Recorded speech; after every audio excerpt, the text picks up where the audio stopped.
இந்த வாரம் அஷ்டவர்க்க கணிதத்தில் நாம் சுக்கிரன் அஷ்டவர்க்க கணிதம் செய்கிறது எப்படின்னு பார்க்க போகிறோம். இந்த சுக்கிரன் அஷ்டவர்க்க கணிதம் மற்றும் சனி அஷ்டவர்க்க கணிதத்தோட அந்த அஷ்டவர்க்க கணிதத்தில் கிரகங்களுடைய அஷ்டவர்க்க கணிதம் செய்கிறது எப்படின்றது முடிய போகுது. இதுவரை நம்ம அஷ்டவர்க்க கணிதத்தை பார்த்து நல்லா இருக்குது அப்படின்னு சொன்னவங்களும் சரி, இதை சப்போர்ட் பண்ணவங்களும் சரி, என்னை மேலும் ஊக்குவிச்சவங்களுக்கும் சரி, என்ன பாராட்டியவங்களுக்கும் சரி ரொம்ப நன்றி. இந்த வீடியோக்கள் யார் என்ன பார்க்கலையோ அவங்க சப்ஸ்கிரைப் பண்ணிக்கோங்க. பெல் பட்டன் கிளிக் பண்ணிட்டீங்கன்னா உங்களுக்கு இந்த வீடியோக்கள் வரக்கூடிய வீடியோக்கள் நோட்டிஃபிகேஷன் உங்களுக்கு எளிதாக கிடைக்கும். அதை வச்சு நீங்கள் தொடர்ச்சியாக நம்மளுடைய வகுப்புகளில் ஜோதிடங்களை கற்றுக்கொள்ளலாம். இதில் ஏதாவது விடுபட்டிருக்கு வீடியோக்கள் பார்க்க விரும்புகிறவங்க ப்ளேலிஸ்ட்லேயோ அல்லது கோர்ஸ்லேயோ போய்ட்டு பார்த்தீங்கன்னா உங்களுக்கு விடுபட்டிருக்க வீடியோக்கள் இருக்கும், அதையும் நீங்கள் பார்க்கலாம். இப்போது இந்த வாரம் சுக்கிரன் அஷ்டவர்க்க கணிதம் செய்கிறது எப்படி நம்ம போய் பார்க்கலாம். ஓகே, சுக்கிரன் அஷ்டவர்க்க கணிதம் அப்படின்றது எப்படின்னு கேட்டிங்கன்னா, மற்ற அஷ்டவர்க்க கணிதம் பண்ணது மாதிரி தான். எப்படி சூரியன், சந்திரன், செவ்வாய், புதன், குரு பண்ணமோ அதே மாதிரி தான் சுக்கிரன் அஷ்டவர்க்கத்துக்குன்னு கிரகங்கள் 7க்கும் லக்னத்துக்கும் சில ரூல்ஸ் இருக்குது. அந்த குறிப்பிட்ட பரல்கள் அந்த அஷ்டவர்க்க கணிதம் செய்கிறதுக்கான இடங்கள் எதுன்னு சொல்லி குறிப்பிட்டிருக்கோம். அதை வச்சு நாம் சுக்கிரனுடைய அஷ்டவர்க்க கணிதம் நம்ம செய்ய போகிறோம். இப்போ உதாரணமாக பார்த்தீங்கன்னா, சந்திரன் எந்த இடத்துல இருக்குது அப்படின்றத வச்சு ராசி இடத்துல இருக்குது. அதுலேருந்து 1, 2, 3, 4, 5, 8, 9, 11, 12 ஆகிய இடங்களை சந்திரன் குறிப்பிட்டு அதை வச்சு நாம் பண்ணுறது. அது மாதிரி மற்ற கிரகங்கள் 7 கிரகங்களுக்கும் லக்னத்துக்கும் அதே மாதிரி பண்ணுறது, அதனுடைய நிலைகளை வைத்து நாம் பண்ணுறது. அதுதான் சுக்கிரன் அஷ்டவர்க்க கணிதம் செய்யும் முறை. சுக்கிரன் அஷ்டவர்க்க கணிதத்தில் முதல்ல சூரியனுடைய நிலையை பார்க்க போகிறோம். சூரியன் ராசி சக்கரத்தில் எந்த இடத்துல இருக்கோ அந்த இடத்துல இருந்து 8, 11, 12 3 இடங்கள் தான், 3 பரவல் கொண்டது தான் சூரியன் நிலை. அப்போது அந்த 3 இடங்களில் சூரியன் குறித்து அந்த பரவல்களை குறிப்பிடுற வர்க்க சக்கரம் கீழே தங்களுடைய பார்வைக்காக கொடுக்கப்பட்டிருக்கு. அதுதான் சுக்கிரன் அஷ்டவர்க்கத்தில் சூரியனுடைய நிலையை குறிக்கக்கூடிய வர்க்க கணிதமாகும். அடுத்ததாக சுக்கிரன் அஷ்டவர்க்கத்தில் சந்திரனுடைய நிலை. சந்திரன் ராசி சக்கரத்தில் எந்த இடத்துல இருக்கோ அதுலேருந்து 1, 2, 3, 4, 5, 8, 9, 11, 12 ஆகிய இடங்களில் சந்திரன் மார்க் பண்ணி அந்த வர்க்க சக்கரம் அமைச்சு படுக்கணும். அந்த அமைக்கப்பட்ட வர்க்க சக்கரம் கீழே தங்களோட பார்வைக்காக கொடுக்கப்பட்டிருக்கு. அடுத்ததாக சுக்கிரன் அஷ்டவர்க்க கணிதத்தில் செவ்வாயினுடைய நிலை, அதாவது ராசி சக்கரத்தில் செவ்வாய் எந்த இடத்துல இருக்கோ அங்கேருந்து 3, 5, 6, 9, 11, 12 ஆகிய இடங்கள் செவ்வாய் மார்க் பண்ணிட்டு அந்த வர்க்க சக்கரம் அமைக்கிறோம். அதில் தான் தங்களுடைய பார்வைக்காக இங்கே கீழே கொடுக்கப்பட்டிருக்கு. அடுத்ததாக பார்த்தீங்கன்னா, சுக்கிரன் அஷ்டவர்க்கத்தில் புதனுடைய நிலை, அதாவது புதன் ராசி சக்கரத்தில் எந்த இடத்துல இருக்கோ அந்த இடத்துல 3, 5, 6, 9, 11 ஆகிய இடங்களில் புதன் மார்க் பண்ணி கொடுக்கப்பட்டிருக்குது. இந்த கொடுக்கப்பட்ட வரையப்பட்ட வர்க்க சக்கரம் கீழே தங்களுடைய பார்வைக்காக கொடுக்கப்பட்டிருக்கு. அடுத்தது சுக்கிரன் அஷ்டவர்க்க கணிதத்தில் குருவினுடைய நிலை. ராசி சக்கரத்தில் குரு இருக்கிற இடத்துலேருந்து 5, 8, 9, 10, 11 ஆகிய இடங்களில் குரு மார்க் பண்ணி அந்த வர்க்க சக்கரம் அமைக்கிறோம். அதனுடைய அமைக்கப்பட்ட வர்க்க சக்கரம் கீழே உங்களுக்கு கொடுக்கப்பட்டிருக்கு. இது சுக்கிரன் அஷ்டவர்க்க கணிதத்தில் குருவினுடைய நிலையை குறிக்கக்கூடியது. அடுத்ததாக சுக்கிரன் அஷ்டவர்க்கத்தில் சுக்கிரனுடைய நிலையை குறிக்கக்கூடியது. எப்படி ராசி சக்கரத்தில் சுக்கிரன் எந்த இடத்துல இருக்கோ அதுலேருந்து 1, 2, 3, 4, 5, 8, 9, 10, 11 ஆகிய இடங்களில் சுக்கிரனை குறிக்கணும். குறித்து அந்த சக்கரத்தை வடிவமைச்சு கொடுக்குறோம். அதுதான் சுக்கிரன் அஷ்டவர்க்க கணிதத்தில் சுக்கிரன் நிலையை குறிக்கக்கூடிய சக்கரமாகும். அடுத்ததாக சுக்கிரன் அஷ்டவர்க்கத்தில் சனியினுடைய நிலையை குறிக்கக்கூடிய வர்க்க சக்கரம், அதாவது ராசி சக்கரத்தில் சனி எந்த இடத்துல இருக்கிறாரோ அங்கேருந்து 3, 4, 5, 8, 9, 10, 11 அந்த இடங்களில் சான்னு சொல்லி குறிப்பிட்டு நமக்கு கொடுக்குறோம். இது 7 இடங்களில் வரும். அதாவது 7 பரவல் கொண்டது சனியினுடைய நிலை சுக்கிரனுடைய அஷ்டவர்க்க கணிதத்தில். அடுத்ததாக சுக்கிரன் அஷ்டவர்க்கத்தில் லக்னத்தின் நிலை, அதாவது ராசி சக்கரத்தில் லக்னம் எந்த இடத்துல இருக்கோ அந்த இடத்துலேருந்து 1, 2, 3, 4, 5, 8, 9, 11 ஆகிய இடங்களில் லான்னு மார்க் பண்ணி குறிக்கிறோம். இது மொத்தம் 8 பரவல்கள் கொண்டது. இந்த பரவலை குறிக்கிற வர்க்க சக்கரம் கீழே அமைச்சு நம்ம கொடுத்துருக்கோம். இதுதான் சுக்கிரன் அஷ்டவர்க்கத்தில் லக்னத்தினுடைய நிலையாகும். அடுத்ததாக அஷ்டவர்க்க கணிதத்தில் சனி அஷ்டவர்க்க கணிதம் பண்ண போகிறோம். அதாவது கொடுக்கப்பட்டிருக்க ராசி சக்கரத்துக்கு சனி அஷ்டவர்க்க சக்கரம் அந்த கொடுக்கப்பட்டுள்ள 7 கிரகங்களுக்கான விதிகள் மற்றும் லக்னத்துக்கான விதி அடிப்படையில் எத்தனை பரவலோ மொத்தம் அந்த பரவலுக்கான வர்க்க சக்கரம் அமைக்கிறது சனி அஷ்டவர்க்க கணிதமாகும். இதில் ஒவ்வொரு கிரகத்துக்கும் எப்படி கணிதம் அந்த நிலையை கொண்டு நாம் விதிகளுக்கு ஏற்ப வடிவமைக்க போகிறோம் அப்படின்றத நாம் பார்க்க போகிறோம். முதல்ல நாம் பார்க்க இருக்கிறது சனி அஷ்டவர்க்க கணிதத்தில் சூரியனுடைய நிலை. அதாவது சூரியன் ராசி சக்கரத்தில் தான் இருக்கிற இடத்துலேருந்து 1, 2, 4, 7, 8, 10, 11 ஆகிய 7 இடங்களில் எங்கே இருக்கிறது. இதுதான் 7 பரவல் கொண்டது சூரியனுடைய நிலை சனி அஷ்டவர்க்கத்தில். அதை நாம் வடிவமைச்சு அந்த படம் தங்களுடைய பார்வைக்காக கீழே கொடுக்கப்பட்டிருக்கு.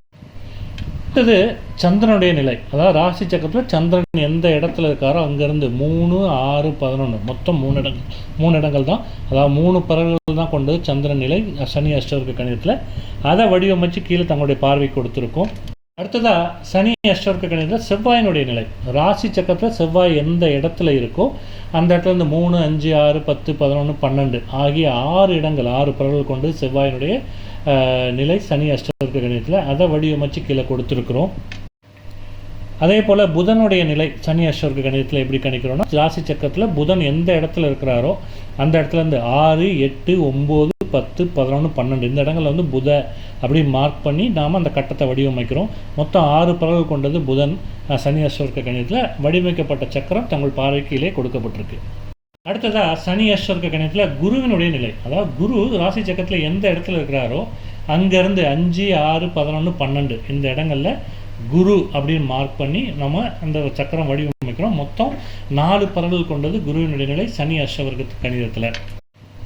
அடுத்தது சனி அஷ்டவர்க்க கணிதத்தில் சுக்கிரனுடைய நிலை. சுக்கிரன் வந்து ராசி சக்கரத்தில் எந்த இடத்துல இருக்கோ அந்த இடத்துல வந்து 6, 11, 12 மொத்தம் 3 இடங்கள் 3 பறவைகள் கொண்டது தான் சுக்கிரனுடைய நிலை சனி அஷ்டவர்க்க கணிதத்தில். அதை குறிப்பிட்டு கீழே நாம் வரைஞ்சு அந்த கட்டத்தை கொடுத்துருக்குறோம் தங்களுடைய பார்வைக்காக. அடுத்ததாக சனி அஷ்டவர்க்க கணிதத்தில் சனியினுடைய நிலை. ராசி சக்கரத்தில் சனி எந்த இடத்துல இருக்கிறாரோ அங்கேருந்து 3, 5, 6, 11 4 இடங்கள் தான். ஏன்னா சனி 4 பறவைகள் கொண்டது தான் சனி அஷ்டவர்க்க கணிதத்தில். அந்த 4 இடங்களை குறிப்பிட்டு நாம் வடிவமைச்சிருக்கோம். அந்த கட்டம் தங்களுடைய பார்வைக்காக கொடுக்கப்பட்டிருக்கு. அடுத்தது நாம் பார்க்குறது சனி அஷ்டவர்க்க கணிதத்தில் லக்னத்தினுடைய நிலை. லக்னம் ராசி சக்கரத்தில் எந்த இடத்துல இருக்கோ அந்த இடத்துல வந்து 1, 3, 4, 6, 10, 11 மொத்தம் 6 இடங்கள். இந்த 6 பறவைகள் கொண்டது தான் லக்னம் வந்து சனி அஷ்டவர்க்க கணிதத்தில். அதை வடிவமைச்சு அந்த வர்க்க சக்கரம் கீழே தங்கள் பார்வைக்காக கொடுக்கப்பட்டிருக்குது.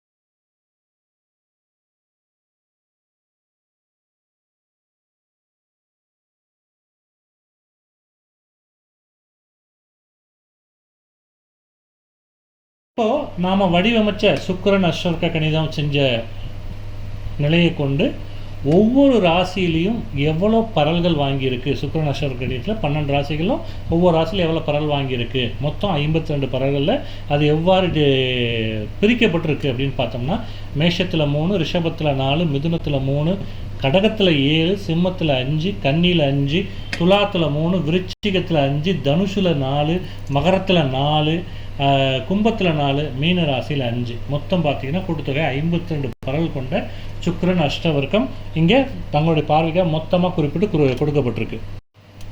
இதே போல் சனி அஷ்டவர்க்கம், அதாவது மொத்தம் 7 கிரகங்கள் லக்ன நிலையை வச்சு நம்ம பறவைகள் வடிவமைச்சோம் இல்லையா, அந்த வந்து எப்படி பிரிக்கப்பட்டிருக்கு ஒவ்வொரு ராசிக்கும் அந்த 39 பறவைகள் மொத்தம் கொண்டது சனி பின்னாஷ்டவர்க்கம். அந்த 39 பறவைகள் ஒவ்வொரு ராசிக்கும் எப்படி பிரிக்கப்பட்டிருக்கு கிரகங்கள் மற்றும் லக்னத்தினுடைய நிலையை வச்சு அப்படின்னு பார்த்தா, மேஷத்தில் 4, ரிஷபத்தில் 4, மிதுனத்தில் 3, கடகத்தில் 5, சிம்மத்தில் 2, கன்னியில் 4, துலாத்தில் 6, விருச்சிகத்தில் 1, தனுசில் 3, மகரத்தில் 0, கும்பத்தில் 3, மீனஸில் 4 அப்படி மொத்தம் 12 ராசிகளுக்கும் இந்த 39 பறவைகள் பிரிக்கப்பட்டிருக்கு.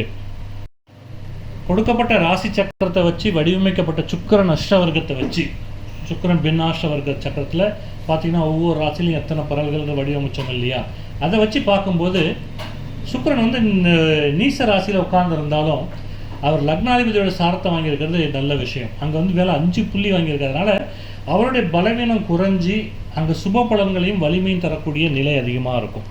அடுத்தது பார்த்திங்கன்னா லக்னமான கடகத்தில் சுக்கிரன் 7 புள்ளி வாங்கியிருக்காரு. அப்படின்னா ஜாதகம் பார்த்திங்கன்னா கலையார்வம் இருக்கும், அழகாக இருப்பார், தோற்றம் வந்து வசீகரமாக இருக்கும், மற்றவர்கள் எளிதில் கவரக்கூடிய ஆளுமையும் கொண்டவராக இருப்பார். லாபஸ்தானாதிபதி ஆன சுக்கிரன் நீச ராசியில் இருந்தாலும் அங்கே இடத்துல 5 புள்ளி பெற்றுக்கிறனால ஜாதகத்துக்கு வருமானம் மற்றும் லாபங்கள் வந்து சீராக இருக்கும், தொடர்ச்சியாக இருக்கும், அதாவது 0 ஆகாது. அந்த மாதிரி இருக்கும். அப்புறம் பார்த்திங்கன்னா 2ஆம் வீடான சிம்மம் மற்றும் 5ஆம் வீடான விருச்சிகத்தில் பார்த்தா 5 புள்ளிகள் இருக்கிறதுனால என்னென்னா குடும்ப ஒற்றுமை மற்றும் குழந்தைகள் மூலமாக மகிழ்ச்சி அப்படின்றது கிடைக்க வாய்ப்பு இருக்குது. அடுத்து பார்த்திங்கன்னா 8ஆம் வீடு கும்பத்தில் பார்த்திங்கன்னா 4 புள்ளி, அதே நேரம் 12ஆம் வீடான மிதுனத்தை பார்த்தா 3 புள்ளி. இது என்னன்னா திடீர் இதெல்லாம் விரயங்கள் அல்லது மருத்துவ விரயங்கள் இதெல்லாம் கட்டுப்படுத்தி ஆரோக்கியத்தை சீராக வைக்கிறதுக்கு உதவக்கூடியது. இந்த சாதகங்கள் இருந்தாலும் சொந்த வீடான துலாத்தில் வந்து 3 புள்ளி தான் வாங்கியிருக்கிறதுனால தாயோட அக்கறைகளை ஆரோக்கியத்தில் அக்கறை வச்சுக்கணும். சொத்து அல்லது வாகனங்கள் வாங்குறது கொஞ்சம் டிலேடாக தான் இருக்கும். அதாவது ரொம்ப கஷ்டப்பட்டு அதிக உழைப்பு கொடுத்து அப்புறமா லாஸ்ட் மினிட்ல வாங்குற மாதிரி இருக்கும். 10ஆம் இடத்துலையும் பார்த்தீங்கன்னா மேஷத்தில் சுக்கிரன் 3 புள்ளி தான் வைக்கும். அப்புறம் தொழில் வந்து ஜாதகம் எதிர்பார்க்குற மாதிரி அமையாது. அப்படி மீறி அமைஞ்சாலும் அந்த தொழில் அவருக்கான அங்கீகாரம் கிடைக்கிறது வந்து சிரமமாக இருக்கும் அல்லது தாமதமாக இருக்கும், இல்லை சில நேரத்தில் கிடைக்காமையும் போகலாம். அப்போது இது வந்து ரொம்ப பாதகமான அம்சம். இது மேலே இல்லாமல் இன்னொரு விஷயம் என்ன கேட்டால், சுக்கிரன் நீச ராசியில் இருக்கிறதுனால வாழ்க்கை துணை அல்லது பெண்களுடனான உறவுகள் வந்து கருத்து வேறுபாடோடு இருக்க வாய்ப்பு இருக்குது. சரிவர இருக்காது. பெண்களுடனான உறவு அமைப்பு வந்து சரிவமாக இருக்காது. ஆனால் 4ஆம் மகரத்தில் 7ஆம் வீடான மகரத்தில் வந்து 4 புள்ளிகள் இருக்கிறதுனால பாதிப்பு பெருமளவு கொடுக்காது. பட் உறவுகள் சுமூகமாக இருக்காது. இந்த சாதக பாதக அம்சங்களை மேலும் வலுப்படுத்திக்கிறதுக்கு, அதாவது பாதகங்கள் குறைஞ்சி சாதகங்கள் வலுப்படுத்திக்க வெள்ளிக்கிழமை தோறும் மகாலட்சுமியை வழிபடுறது, இல்லைன்னா ஏழை பெண்களுக்கு வந்து கல்யாணம் ஆகிறதுக்கு உதவி பண்ணுறது, இது வந்து ஜாதகரோட தொழில் மற்றும் அவங்க சுகபோகங்களை வந்து மேன்மைப்படுத்த உதவும். இப்போ கொடுக்கப்பட்ட ராசி சக்கரத்துக்கு சனி அஷ்டவர்க்க கணிதம் நம்ம போட்டிருக்கோம். அந்த பின்னாஷ்டவர்க்கம் இங்கே அமைச்சு கொடுத்துருக்கோம். அதன்படி பார்த்திங்கன்னா சாதக பாதக பலன் பார்த்தோம்னா, கடக லக்னத்துக்கு 7ஆம் இடத்துலேருந்து 8ஆவது மதியான சனி வந்து 11ஆம் இடத்துல ரிஷபத்தில் அமர்ந்திருக்கிறது வந்து நன்மையை தரக்கூடியது. ஏன்னு கேட்டால் இது லக்னாதிபதியோட சாரத்தில் இருக்குது. அடுத்து பார்த்திங்கன்னா சனி வந்து பொதுவாகவே ஒரு ராசியில் 4 அல்லது மேற்பட்ட புள்ளிகள் பட்டால் ஜாதகருக்கு தனது காரகத்துவம் அந்த ராசி சம்மந்தப்பட்ட இது வரும்பொழுது, அந்த பாவக சம்மந்தப்பட்ட வரும்பொழுது நற்பலன்களை தரும்.